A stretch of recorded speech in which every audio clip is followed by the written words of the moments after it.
In this video, I'll show you how you can fix the error code 5 in Marvel Rivals.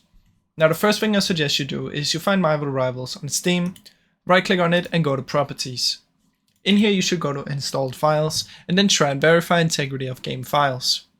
Now this is just gonna verify all of the files and look for any corrupt, and if it fixes the issue then you can just go ahead and play the game. Now if this still doesn't work, you should try and press on Browse. Find the launcher from in here, Marvel Rivals launcher, it should be right here. Right click on it, go to Properties, and then you want to head over to Compatibility.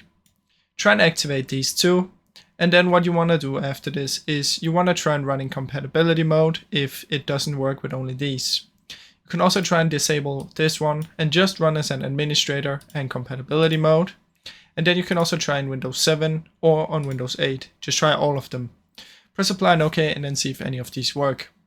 Otherwise the last solution is just try and reinstall the game, and that might also help fix it. Now I really hope you enjoyed this video. If you did, please leave a like and subscribe as it helps me out a ton. Thank you so much for watching.